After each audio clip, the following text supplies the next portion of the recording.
All right. What's up, everyone? Everyone out there in the world, all you copywriters, content writers, all that good stuff, anyone that just happened to stumble upon this. So we have another live critique today.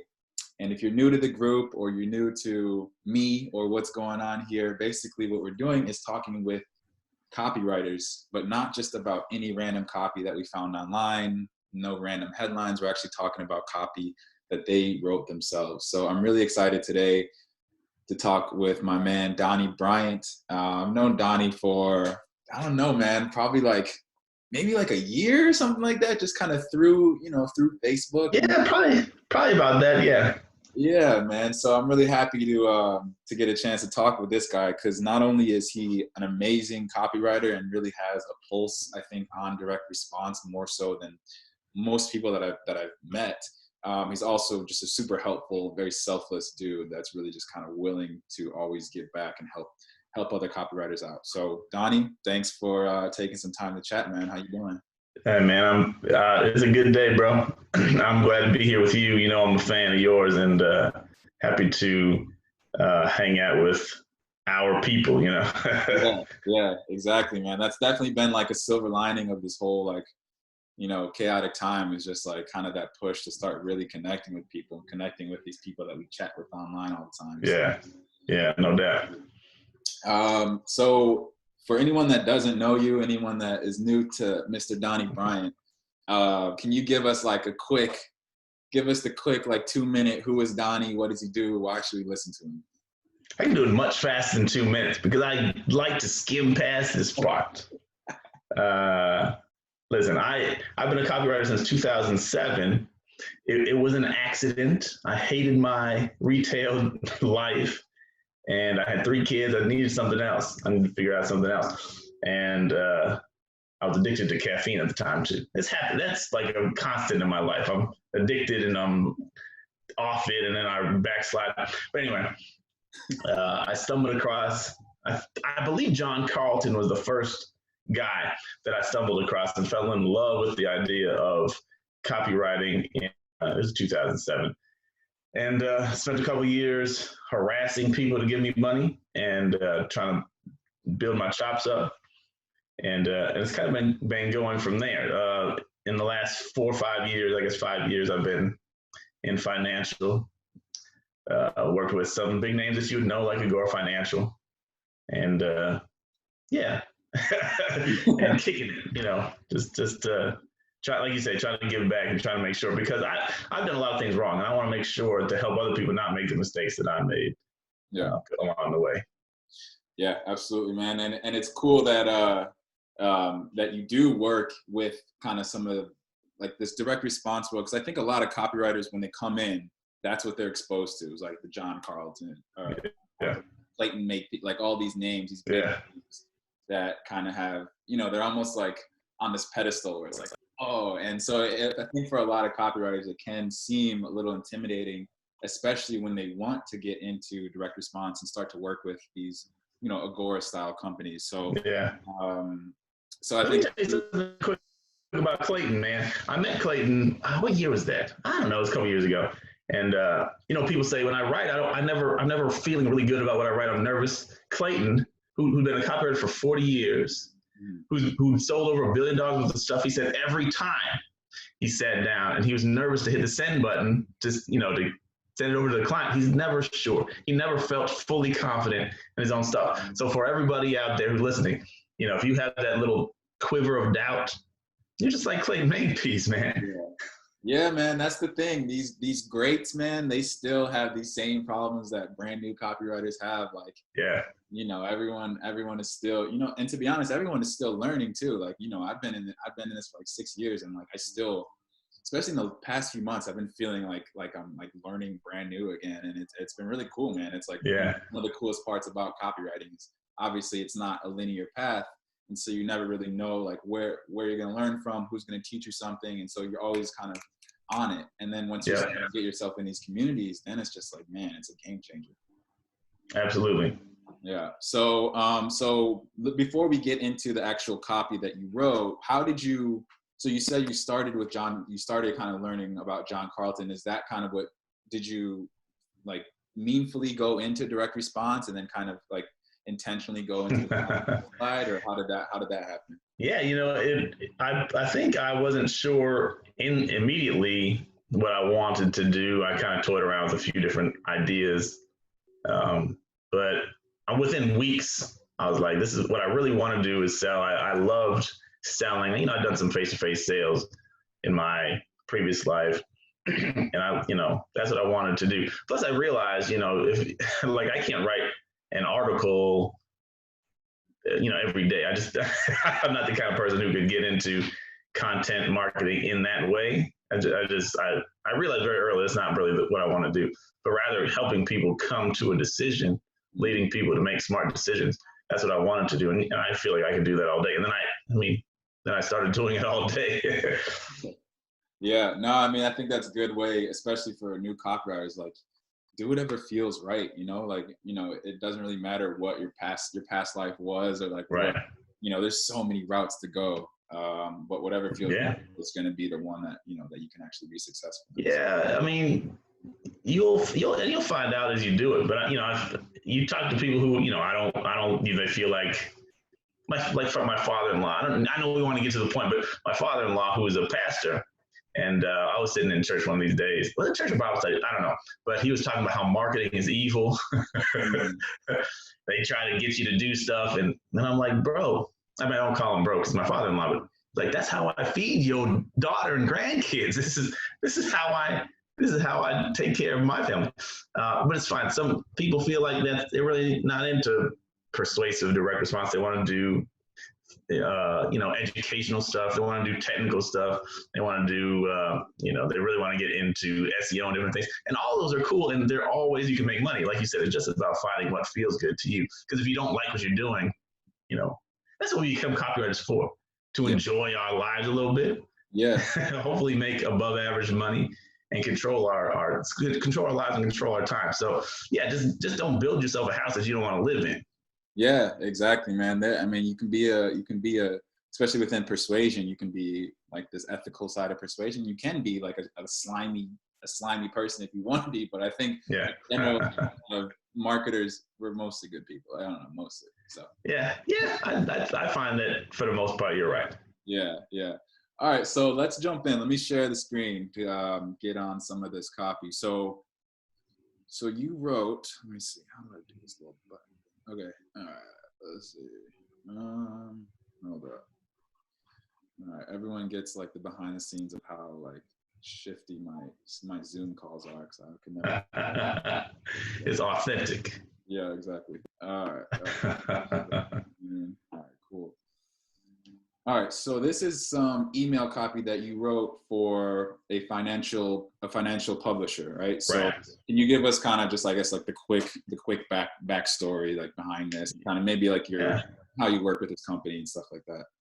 Yeah. Well, I'll tell you how I was engaged by this company at the end of 2007, because they needed to get their front end open. They had a hard time bringing on new customers. They made decent money from people who'd been around for years. This publisher he had a business in the past, and he sold it to Agora, one of the Agora branches, and started another one. So he started fresh. But then a lot of people came over. They recognized the name.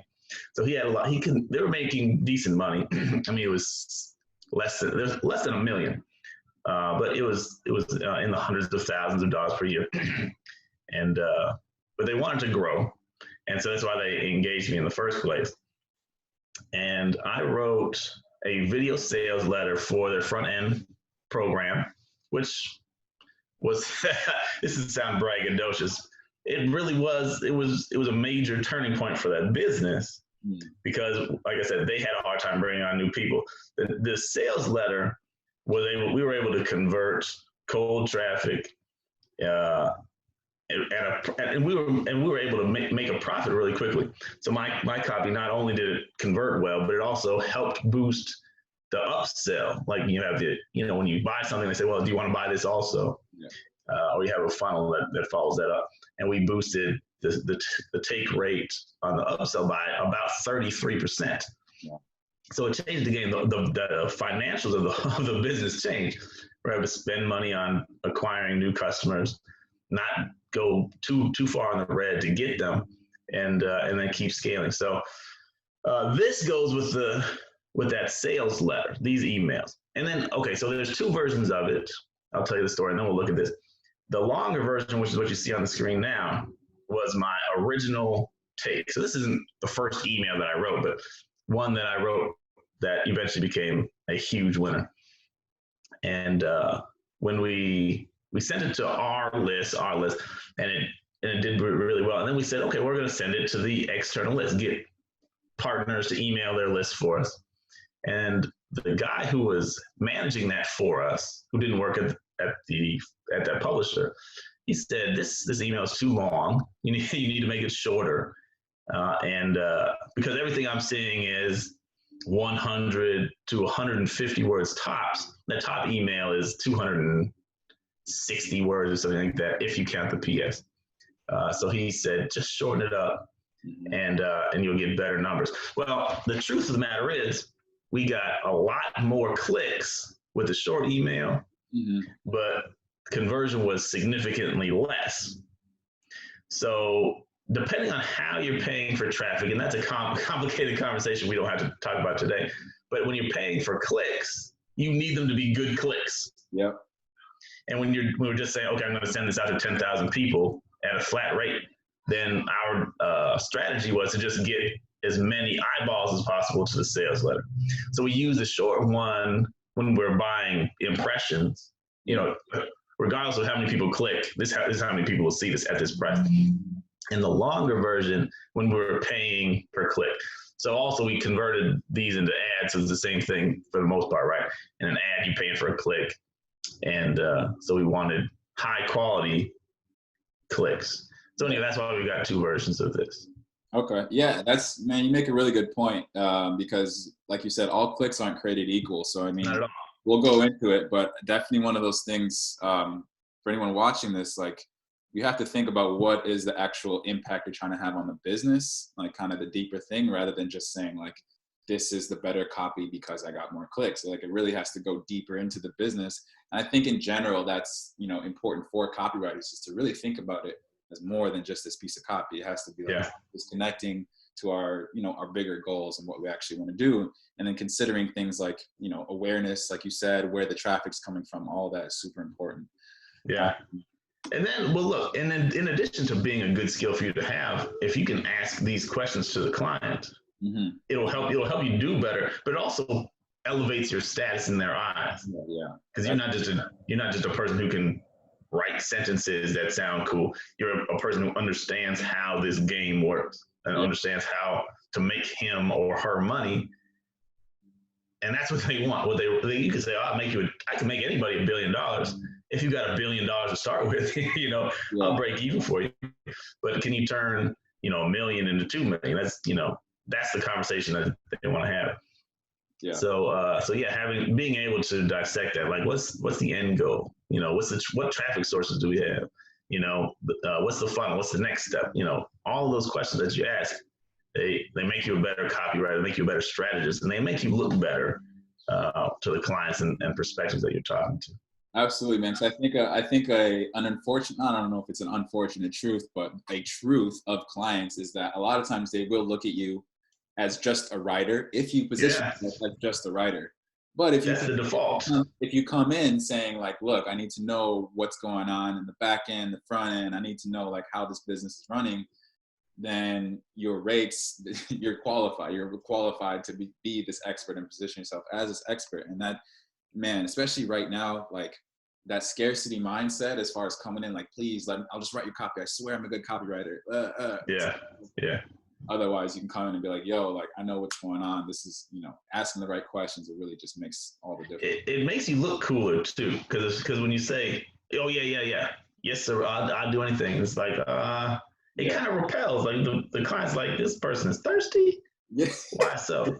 But if you got the confidence in yourself to question them, challenge them. Yeah. Oh, okay, this person is serious. Actually, they want to be questioned. They want some pushback. They're not have it being like, you know, as they want to have a conversation about like how it's actually going to make them money, not just. Yeah.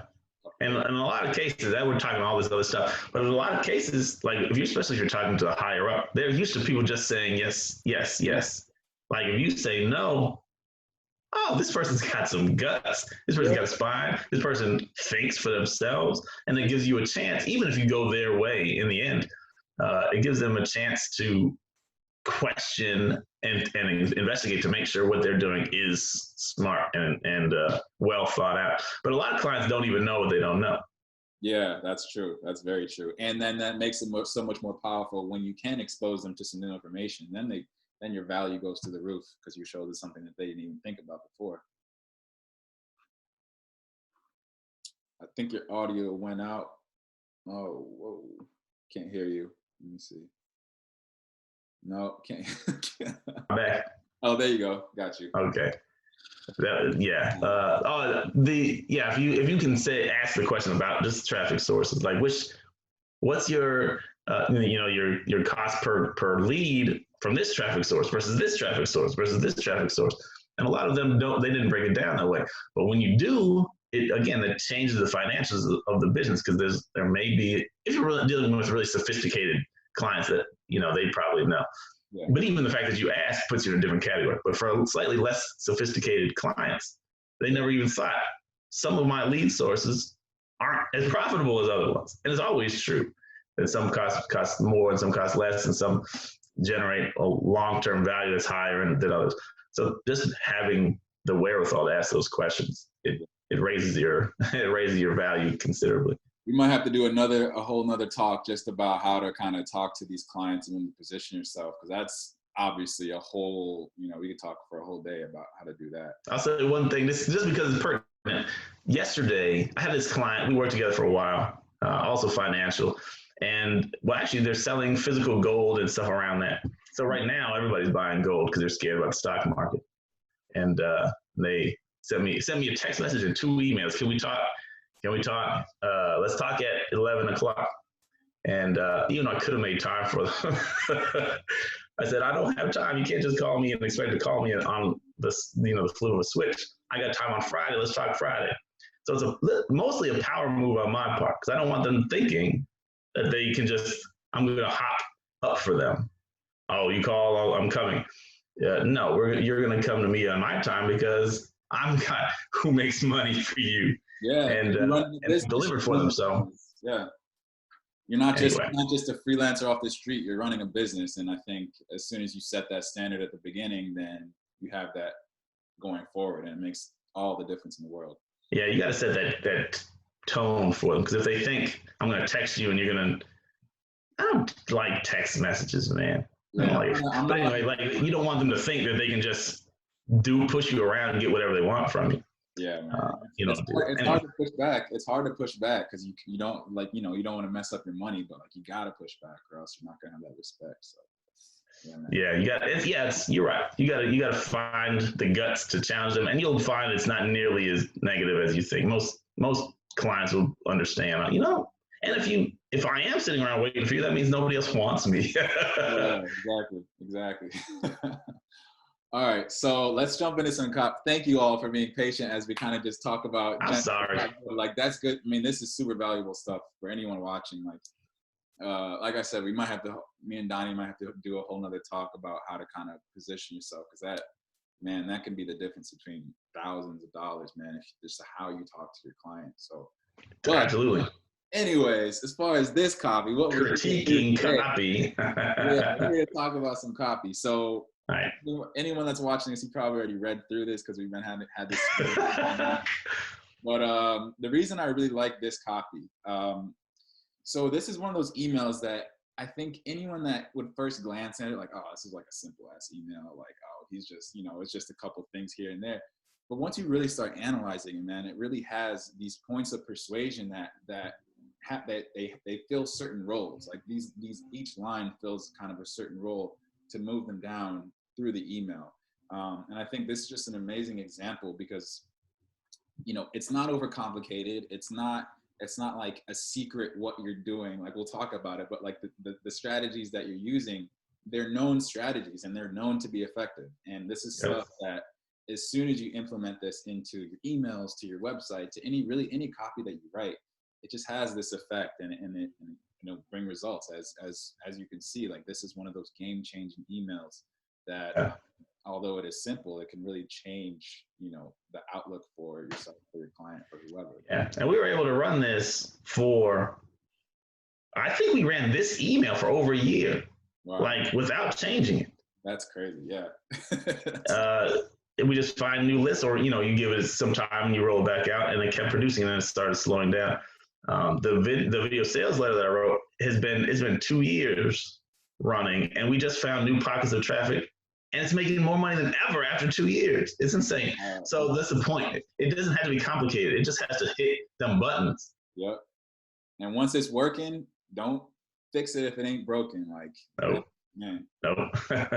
No. That is like the Agora. That's like the publishing rule. Like, if it's making money, you drive that until it dies. Yeah.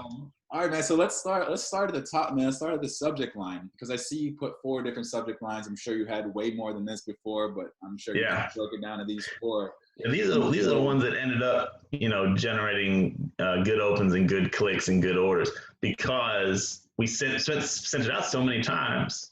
We were able to filter through a bunch, and we, the best ones bubbled to the top. Now, I don't remember any of the open rates or anything like that now, but but these have been the winners. These are the winners. So I think the thing that really jumps out to me, if there's one word that I think, for me, that I look at these subject lines, I'm like, oh, that's probably why it does so well.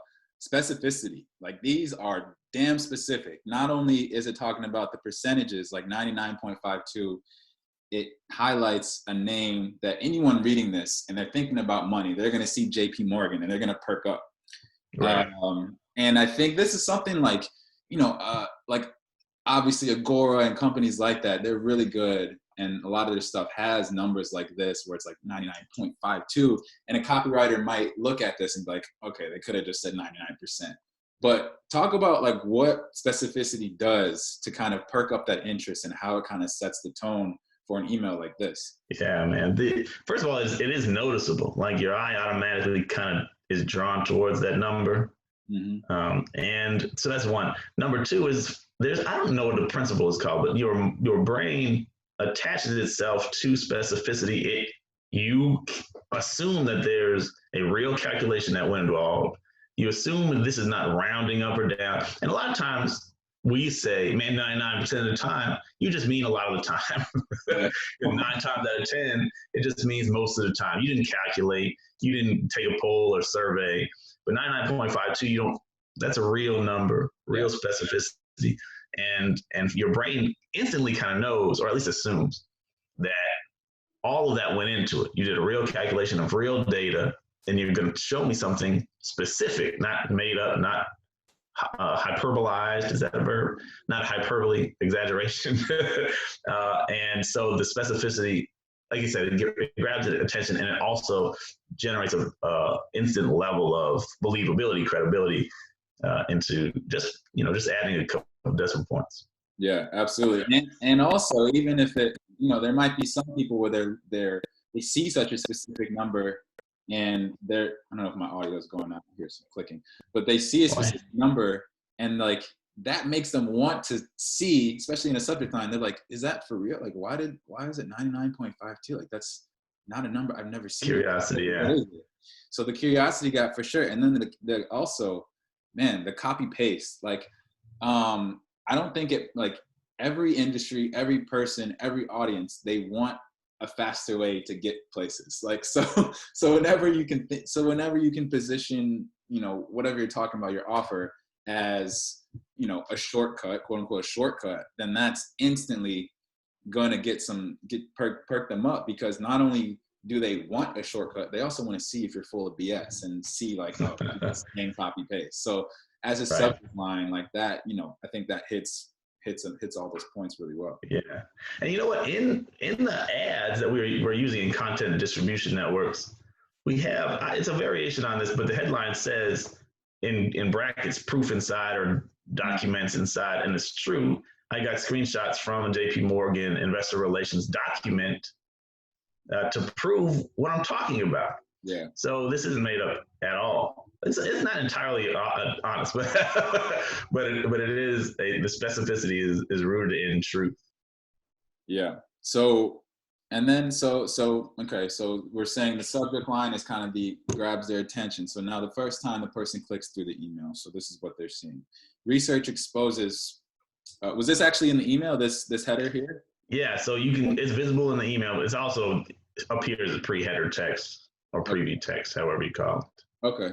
So yeah, man. So this is a huge point, I think, of copywriting too, is just building on momentum and using kind of that force that you built in the beginning and then letting that ride the wave.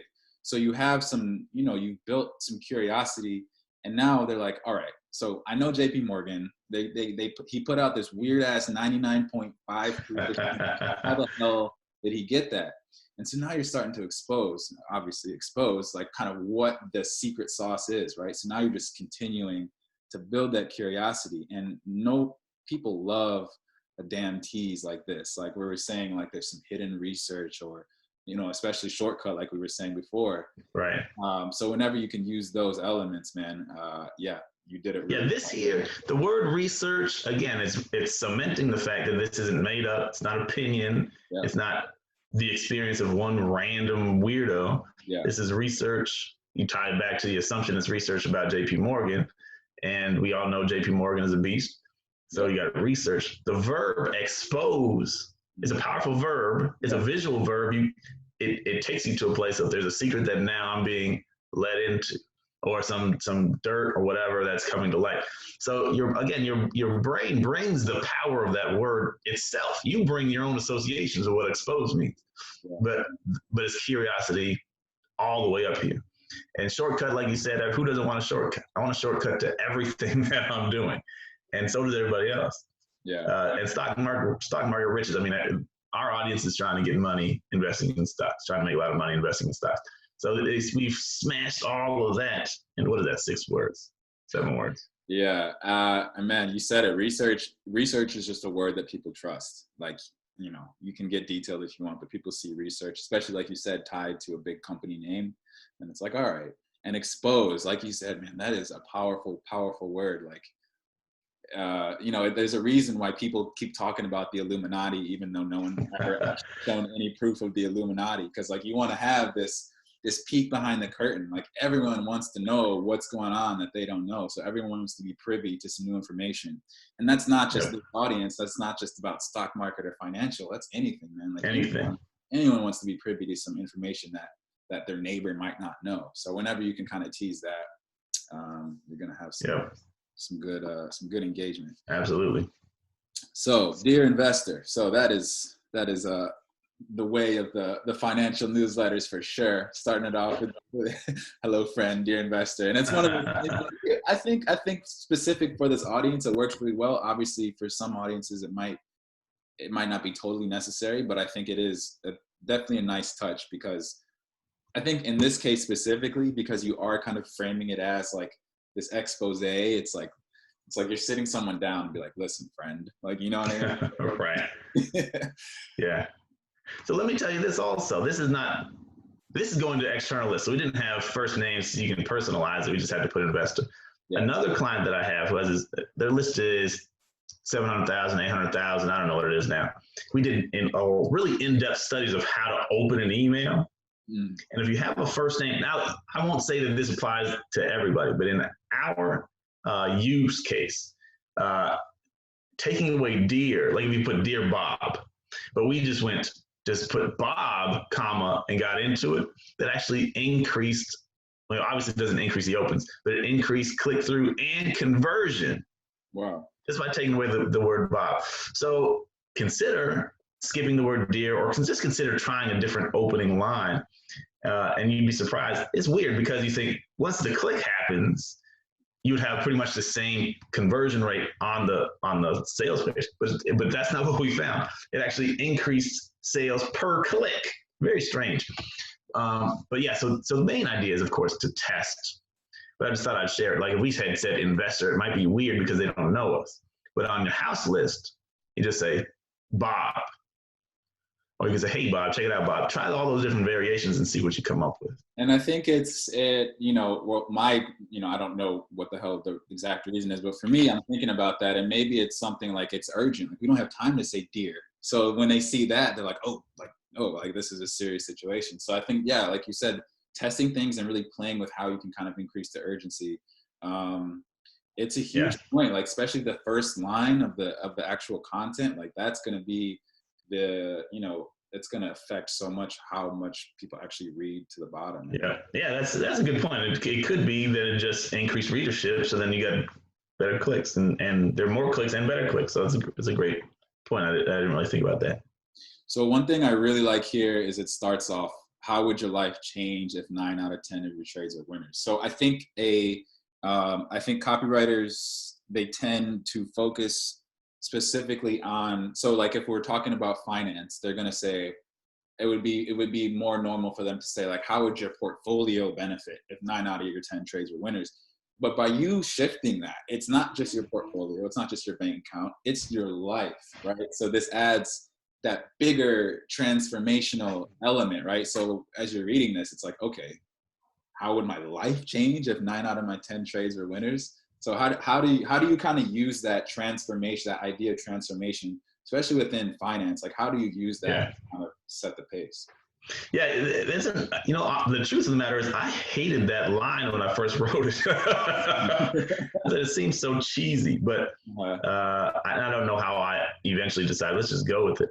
But it worked. But yeah, like the idea is, part of the idea is research into who the audience is. We found that a huge percentage of people who buy from financial publications, people who buy financial publications, have like serious self-doubt when it comes to picking the right stocks. They don't know what to do. They don't even know if they can do it. They want hand-holding. So they're nervous. So like, that's like, anxiety is a part of their life. So now, like 9 out of 10, you'll make more money, but guess what? You'll also know how to deal with that ulcer that's been developing from the constant self-doubt. I didn't spell that out, but I know that they know this. I know that they feel, that they experience it. And so you get to have that. If you're making money most of the time, your wife hates you a little bit less. You're like, why did you lose my money? I was planning on buying some Louboutins and now I can't because, you don't want to make the wife mad, but I'm making money consistently. The level of confidence you have in yourself, the conversation you can have with your golf buddies. Yep. Oh man, all of those things change, and you don't even have to get 9 out of 10. Most people are not winning anywhere near that amount. Right. So but 9 out of 10 fits the number that we're talking about. And JP Morgan, in the research that I found, there's so much to the story, but they made money. On their internal investment, they made money 99.52% of days, not every single trade, but at the end of the day, if you look at their gain or loss, it was like, I can't remember, it might be in here. I didn't even look at it. A certain number, they went like 3 years without losing money on any given day, period. Like it was at least 2 years. They didn't miss a single, it says that includes 2 straight years without losing a day. And we build that out more in the sales letter. But, if they can go and make money every day, every trading day, because they trade money every day, then they never lose money at the end of the day. Mm-hmm. And that's the percentage that you come up with. And the idea, we'll develop this more as we talk, but is that you can just basically copy what they're doing. They never lose money. So the implication is you'll never lose money. Now, of course, we can't say that, and it's not true either, but you have the opportunity to get picks from somebody that accurate. Yeah, and I really I don't know. I feel you on it's being one of those lines that you just hate, and then it ends up being like a great line. But like, it's easy to kind of look in 2020 hindsight, like, oh yeah, that line. But I like this a lot because not only does it, so this references the 99.52 without it's repeating it straight away. Because as you're reading this, the 99.52 is already in your mind. So now you're like, okay. And then you say 9 out of 10. So just kind of reframing that, but kind of saying the same thing, I think is helpful. And then also what you were saying as far as like, there's pressure on you as like a family man or whatever to do well. And one of the things that I really like is this like subconscious, like when you see the word winner and you can associate that with yourself or with something you're about to do, like, I think very rarely you're going to read winner and be like, oh, now I'm ready. But like subconsciously, like that does a lot because you want to obviously be on the side of winners. So as you see, oh, I can be a winner, like I'm going to keep reading. And that is a huge point, I think, to kind of just keep that momentum going. And a lot of people don't feel that way. They're in the market because they feel like they have to be. Mm-hmm. And that's how rich people get rich, is by investing, but they don't associate themselves as a winner. They're losing money as often as they make it. And then they know that they're lucky some of the times when they make it. And they know that their best research gave them bad trades sometimes. So, that is subtle, but important. And a lot of what I try to do in this email, but more so is because it's coming from the sales letter, is attach meaning to, attach the reader or the viewer to meaning. Like, your life is not just about money. There's more to it. It's being the kind of person who's confident in their life. It's being the kind of person who can take care of his family and leave an inheritance. It's being the kind of person who, knows things that everybody else may not know, and try to, it was subtle. I never came out and said any of those things, but trying to attach that meaning to so the reader feels like, yeah, that's the experience I want to have emotionally in my life. I want to be a winner. I want to be a provider. Because we know most of our readers are men. Most of our buyers are men. Most of them are older. So we don't, whatever. But to attach those emotions, so it's beyond money. Money has its own emotions attached, but I wanted to go a little bit further. Yeah, and I think, from my copywriting course, hey guys, love it. But one of those things is the external problems and the internal problems. Like the external problem is, I want to have more trade or do better with my trading. The internal problem is that I want to be a freaking winner and looked at as someone that knows what's going on and successful. So really tying into that internal problem and just knowing your audience. Like you said, all this information about who these people are, so you can get pain points and really dig into that. Yeah. Imagine if you're going to play ball with your guys and you can, whatever y'all have been working on, like your bracket, your March Madness bracket, which we should have had this year, right? And I haven't missed yet. Yeah. Like, everybody hates you, and you love that they hate you because they picked Duke, and Duke didn't do well. And you're like, no, I picked X, Y, Z, and everybody's like, no, you didn't. It's on paper, dude. And the feeling that you have is great. So if you can do the same thing, 9 out of 10 of your bracket picks are winners. You're like, oh shoot, my friends would hate me, and it would be the best day of my life. Yeah.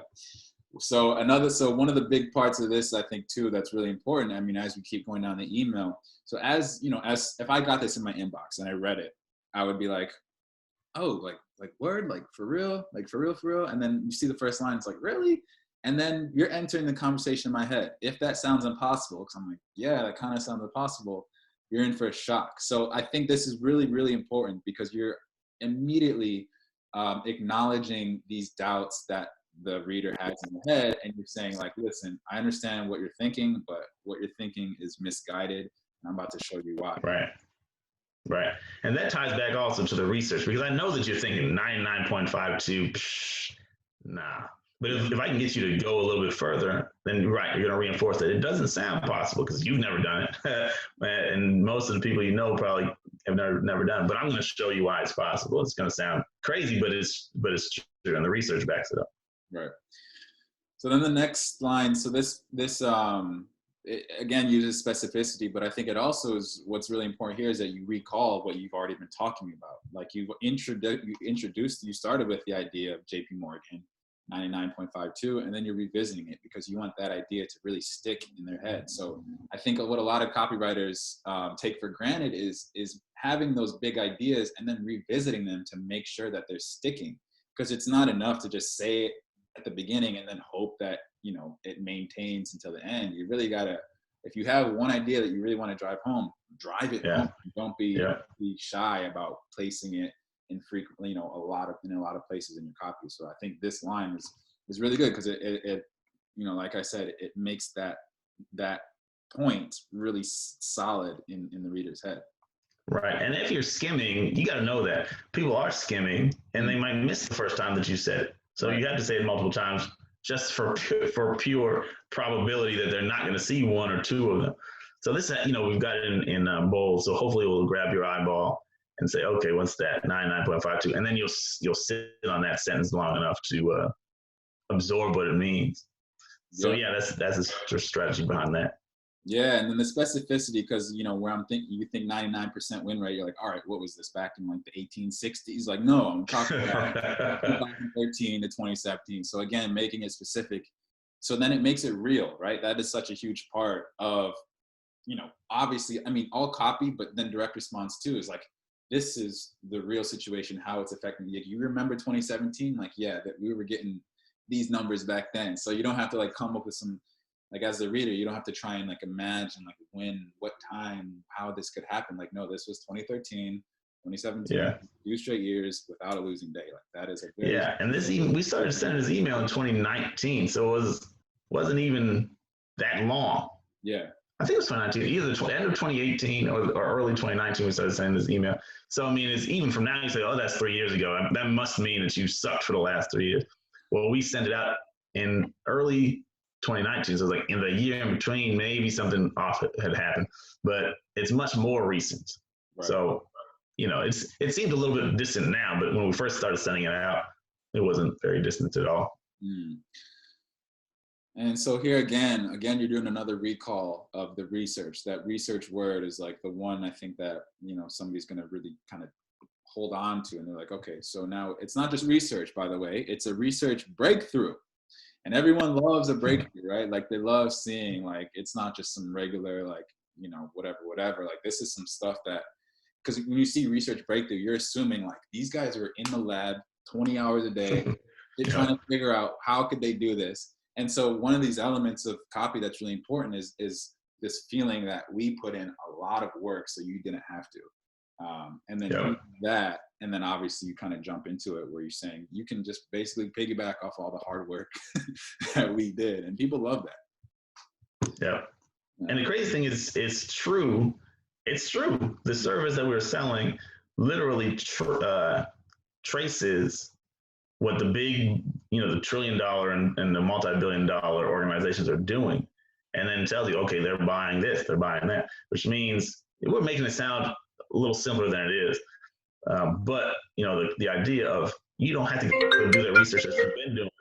Good thing you're popular. You don't have to do the research you've been doing. How has that been working out for you? 50-50 if you're lucky. You're gonna just be able to go check it out. Oh, JP Morgan's buying this. JP Morgan never misses money. Let me buy what JP Morgan is doing. Mm-hmm. And then, so I really like, breaking up the text. You do a really good job with that, because I think bullet points, man, they're so underused. Like, it's just such an easy way to, for sure, not only just say a lot in not so many words, but like just visually, when you see bullet points, it's like you said, people scan. So if someone's just like, damn, should I really sit down and read this? They're going to be like, okay, 99.52% rate. Oh God, JP Morgan, damn, copy paste. Like, so this gives them almost a reason to go back and start from the beginning and really kind of focus in. So how did you use these bullet points, and like how did you work them in? I don't know. No, your point is exactly my thinking. And when I remember Stephen King, you probably remember this. Stephen King said, I think it was Stephen King, said a sentence is how a sentence looks is almost as important as what it says. I think it was Stephen King who said that. I never heard that. I don't necessarily think, I think it is true for sentences, but it's certainly true of paragraphs, and it's definitely true of emails. So I'm constantly looking for visual variety. You don't want the eye to get fatigued reading huge paragraphs. You don't want the eye to think that it knows what's about to happen by being not particular, but predictable. Everything is the same. Too much uniformity kind of bores them to death. And so you got to throw in something to keep visual variety, keep it interesting, and do what's called the secondary readership path. If I'm skimming, what do I see? Okay, I see 99.52. I might see piggyback because of the quotation marks. I definitely see copy and paste, but then what's surrounding that is some bullet points. So that's pretty cool. But bullet points grab your attention. You got a little emboldened or bold-faced sentence beneath that. So you kind of got to pay attention to what you're purposefully sucking the eye towards. Yeah. So that's the reason those are in there. Yeah, and I find that bullet points, when you use them strategically, they make things look cooler, make it easier to read, and they tend to boost click through, just because it's like, if I'm paying attention to anything, it's like maybe the first line and the bullet points, and then right before the close. Those are the things you pay attention to. Yeah, and I mean, when you look at like heat maps, I'm sorry, keep cutting you off. Heat maps on sales pages, you can see what people stop and look at, and bullet points are the things they stop and look at. Yeah, and pictures. Because bullet points, I think it also has this element of like almost like reciprocity. Like you're almost like saying like we distilled all of this information for you, and here's the 3 most important things that you got to know. So it's like, okay, this is what I need to know, and then that's naturally what your eyes are going to be drawn to. Yeah. What did you call it? You can make each of these things into a paragraph, or you can make it into a bullet point, and just like, it's going to be short. So if there's something that you don't want to explain in depth, make it into a bullet point. And that way you can have a perfectly good excuse to not be as long-winded about it. I'm just going to tell you, tease what it is, and move on. And everybody knows how that works. Everybody's it's kind of an agreement. Okay, you're going to give me a little bit of information, but that's all I get. They know that. And so, there's, like you said, people pay attention to it. They know, okay, you've distilled the information I need, and you're going to give it to me quick. People like quick. So, it all kind of works together for a virtuous circle of loveliness. What did you call it? Secondary readership? Is that? Yeah, secondary readership path. Yeah. I love that. I've never heard that before, but that's perfect. I love that. Secondary readership. I didn't come up with it. The first time I heard it was from Dave D. Do you know Dave D? Maybe. I don't know. Maybe. He used to work with Dan Kennedy. He was like Dan Kennedy's right-hand man back in the day, and then went out on his own. But I talked with him on the phone. Actually, they offered me a job. This is 2015, 2016. They didn't want to pay me enough, so I turned them down. But that was, he said, I can see you got the secondary readership path here. It's like, write that down. I can find out what he's talking about. Good, man. That's so good, because I think good, rule of thumb, obviously, for copywriters is to get them to read to the end, but there's that secondary readership path where it's like you're going to have points where you want them to stop and then go back up and then kind of slow down as they read it. So that's, man, that is damn good. I'm going to use that. I'm going to steal that. I'll give like I said, it's not mine, so feel free. I don't care. All right. So we kind of so at this point in the email, we kind of established like, what's going on, like who's involved, like why it's such a good win rate. So now this is kind of where you transition into your solution or your the action that you want them to take. Exactly. So how do you do that? How did you kind of make this transition, and what are some like important things to keep in mind as you make that transition? Yeah. So we're building it up. You say, how would your life change if you made 9 out of 10? You had 9 out of 10 of your trades were winners. It could be pretty good. JP Morgan does it, and I can show you how to do it. And then we got copy and paste in there, which is like, again, super simple. Now we're transitioning by saying, I've just used this. My company just used this to recommend 51 winning trades in one day, which again sounds really ridiculous, but it's again actually true. It's shocking, but it's true. So it's like, oh shoot, if you know how to do it, I mean, it's the research breakthrough, but specifically you know how to do it, and you know how to do it to make money. So it's becoming more tangible. I can see myself getting a bunch of winning trades from you. So it's just like, you kind of build up. There's the idea of being a winner and being a winner in the stock market, and then there's the proof that it can happen. JP Morgan is doing it. And then it's like, you can do what JP Morgan does. And now it's like, here's how you do what JP Morgan does. It's going to be through this particular product that I have, or particular service that I have. Does that answer the question? Yeah. So, I mean, I think you kind of so now at this point, the reader can visualize what this, they can kind of start to think like what a a solution in this frame, like of this stature might look like, right? So now it's kind of, here's what it looks like, here it is. And I think, you know, and the transition doesn't have to be like super complicated. I think once you've established kind of what it looks like, then it's just as simple as saying like, okay, now this is what, how you do it. Here's where it is, right? What you got to do. And that's it. And I think there's also like little cues here that do really well to persuade, like I'm breaking rank to share this powerful secret. So so it's this feeling like, oh, like I'm not supposed to be doing this, but I'm gonna do it anyways because I care so much about you. And it might seem like a you know a minute point, gimmicky, but it does, man. That stuff like makes a difference, man. Because like we were saying, like everyone wants, you know, some sort of secret access or like a peek behind the curtain. Especially, you know, with this thinking that your competitors or your colleagues won't get that secret peek. So yeah. So in this case, like the implication, again, it's not stated outright, but there's all of this stuff going on Wall Street, in the ivory towers down there, and the stock exchanges. There's something going on that you don't know about. I know about them because I'm an insider. Right. But guess what? And the reason you don't know is because they don't want you to know. But I'm going to be the one who's going to do what nobody wants me to do, what nobody else is willing to do. I'm going to break rank and share them with regular people like you, because really, they don't need any more money. They don't need more money. But you know, I know that you can use more money. So, and not just money, but you know, the improvement of life. They're up there making money regardless. They take your money all day long, which is in the PS. I think it's in the PS, where you know, it's basically like when you lose money, they're making money. It's not like it's not Donnie losing money to Tyler. It's Donnie losing money to JP Morgan. That's how it works. Right. So you know, it's like the secret, but it's kind of like a little bit more packed in there. There's intention behind the secret. They're keeping it from you, and I'm the one who's gonna, you know, pull back the curtain for you. Yeah. So it's like, you know, again, reciprocity. I'm kind of doing something I shouldn't be doing for your behalf, for your benefit, and you know, I just want to hear it.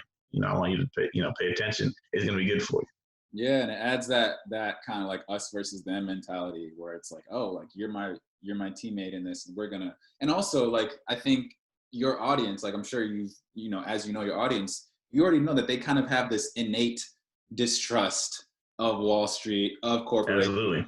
And so now you're just playing on that and be like, look, like you and me both know, like Wall Street is just out for the good, but I'm gonna help you fight back, and that's huge.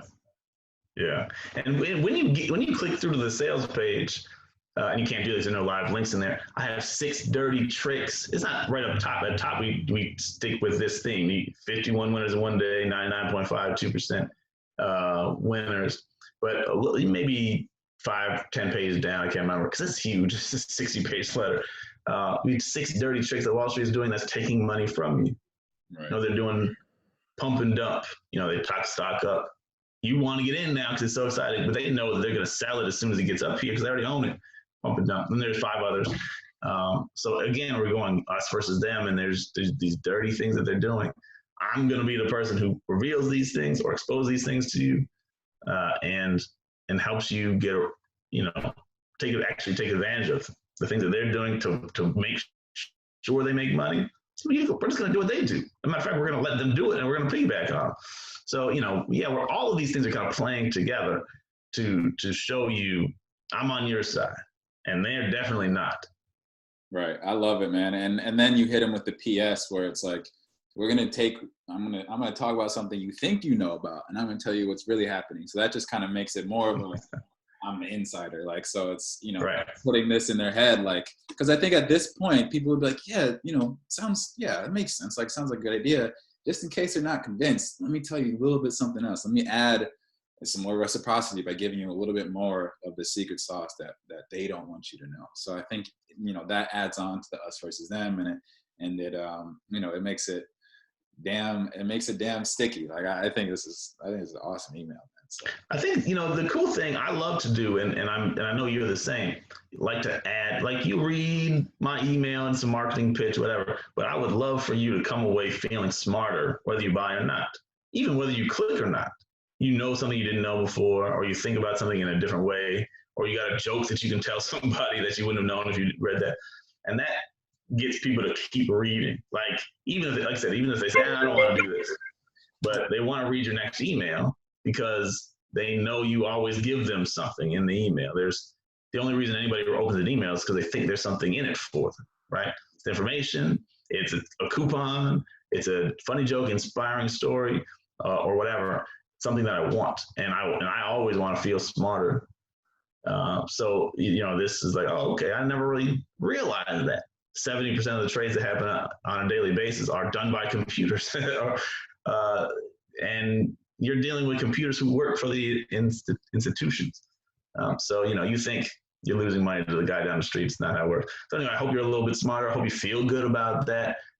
And so you keep, when you see my name pop up in your inbox, you're like, okay, I got to read this thing because, he's giving me insights, information, and, making me feel smarter about my stuff. Yeah, man. I think whenever your reader can feel that you've already given without asking anything in return, then they're just going to be like, okay, like, yeah, I'll click through. So, I mean, that's huge, man. Yeah. It's powerful, man. It's powerful stuff. Yeah. All right. So then you have the shorter email. Let's see, what parts are shortened out, I guess. So it has no bullet points and it kind of just straight into. We gutted the whole thing. Yeah. Oh, man. The click-through rate was like twice as much. Yeah. And of course it was, because you don't give them anything. They have no idea what you're talking about. So you got to click to learn. Yeah. Yeah. Which is a strategy that you have to be, it's funny, you have to be strategic about using the strategy. Right. Because, and I've argued this, I did a talk with Agora, a copy call. I don't know if you watched that video or not. It's on my YouTube channel, but where I give a presentation about cheap curiosity, where you go for a click by any means necessary. You Malcolm X's email. And, people will get through like that. People will click through to see what you're talking about, but they have no interest in what you're selling. And so you pay the price over time. Like if you're paying for clicks, you pay the price instantly. But even if not, if people click through and they find that you're never paying off what they click for, then you lose trust, you lose readership over time, you lose, like, I'm never gonna buy from these people, or they unsubscribe. So you gotta watch how you're doing this. You can use short emails like this, just be strategic. And then also I like to think that, I know, you have to balance it with more meaty emails and content, just to balance it out so people know that I'm not just trying to extract money from you, I'm trying to give also. Yeah, no, that's huge, man. And yeah, you can almost see like why you can, aside from it being a shorter email, you can kind of see why this one might get more clicks, but why those clicks might not be as quality, because it says things like a new research breakthrough. And it's like, oh, okay, new research. Whereas the first one, it doesn't really use the same level of, like, I don't want to call using the word new a cheap hype, but it is like an easy. It is. To be like, all right. I don't have to go into in all caps too. Know that it's new. It's like, all right, it's new. That's all you got to know. It's like, okay. Yeah. You got it in all capital letters to make sure, like, it is super infomercially. Yeah. Right. But a lot of times that stuff works, man. So, yeah. And then the short PS, don't trade against JP Morgan. Instead, find out how to copy their trades. Yeah. So that's a good PS, doggone. Yeah, I like that PS, man. I'm gonna give myself a raise. Yeah, that's good stuff, man. Oh man. All right. Well, damn. Is there anything now looking back? This is a question I want to ask. Now looking back at this, is there anything that you read now again, you're like, damn, I should have wrote something else for that part? When we were talking a second ago, I did see something. Oh yeah. Well, you know what? I guess I needed to be a little bit honest. In this part here, JP Morgan's trading desk produced. It's like, this is JP Morgan's trading desk. Like, that slows you down for a second, because most people probably don't know what that means. I probably should have said when JP Morgan trades its own money, or when it has, just make it more plain spoken. Yeah. They're trading. I mean, it's literally true. They have people who sit there with their money and figure out how to grow their money. But I should have said it in a different way. Yeah, when we were reading it just now, I said, suboptimal. That wasn't great. Yeah, no, that makes sense, man. Yeah, make it more just like it's their money. And I think that's another thing, just like personifying, or like, is that the word? No. Yeah. Yeah. So it's like give them human qualities. It's like demonstrating their money when in reality it's this $1 million corporation of hundreds and hundreds of employees. But if you say it's this dude, JP Morgan, that's trading his money. So and anthropomorphism, maybe that's the word you like. Anthropomorphism to give it. But on the sales page, we got a picture of Jamie Dimon looking like, Jamie Dimon. I don't know if you know him, but he's the CEO of the company and personally a billionaire. Yeah, I know. He's like, and we got a couple of faces. I don't know how we got away with not getting sued for this. There's probably Warren Buffett, one of them where he's looking like, and I think Mark Cuban might be on there. Yeah, I don't know. And we got a picture of a guy in handcuffs because he worked for HSBC Bank and he was stealing money from people or whatever. A lot of juicy stuff. The shady characters, man. Yeah, it was. People love to find dirt. That's the thing too. Like people love digging up dirt on people. Like you can find some like unscrupulous information. It's like, oh, guess what I know about this dude, and that's just another curiosity or another tease that kind of gets them going. So we actually tried an email that was on that. We were talking about the dirty things that Buffett is doing, and it just didn't perform as well as this one. We tried a lot of different things, and this one is by far the superior email. Like so, we ran it without change, or it was around a year. I don't even know what we're running now. I think we're using it on email less because we ran out of place to use it. But I guess, the dirt works on the sales page, but it didn't work so well. At least the way I did it didn't work so well in the email. It probably got a lot of clicks, but then people go there looking for the dirt and it's really about something else. Low conversion numbers. I feel like Warren Buffett's too lovable. He's like an old teddy bear. So like whenever you're like people are saying like Warren Buffett, like nah, but JP Morgan, screw them. Like they got to know. I know they're definitely dirty. I have another product with the same client, and we talk about one of the emails is talking about what is it? It was something I can't remember exactly what the subject line is, but the whole point is Warren Buffett says one thing and he does another thing. And should you do what he says or should you do what he does? And it worked pretty doggone good. Yeah, I like that. All right. Anyway. All right. So, man, I appreciate you digging through this email. I think hopefully all you guys watching this, I'm not checking the comments because I'm scared I'll screw up this Zoom call. But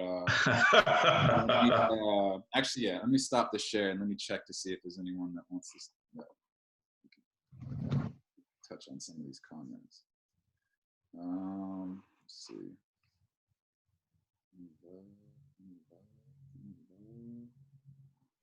I don't know. I don't think so. But this was really, I think, insightful for me too, man. This is really helpful because, I think, like I said, a lot of people have this, just like this, they want to get into this type of copywriting because this is, the copywriting that's held on a pedestal, and rightly so, because it makes a ton of money and it does a lot. So I appreciate you, man. I appreciate you taking some time to dig through your copy, which is, I think everyone watching this hopefully appreciates, but this man actually showed us copy that he wrote himself and is able to back it up with actually talking about why it works. So yeah, man. It's my pleasure. Appreciate you. What do you got going on these days? Well, how should the people connect with you and look out for what you got going on? I don't know, man. That's the truth. I'm trying to figure out how to get out from under so much client work. So if you try and find me, I'm around, I guess. But I'm like, even in the Facebook group that I run, I got 2 Facebook groups that I haven't even been paying attention to, and all that. So okay, look, if you really want to, I have a very neglected website, Donnie-Bryant.com. So like the hyphen between Donnie and Bryant. I got a newsletter that's supposed to go out once a week, but I've been neglecting that as well.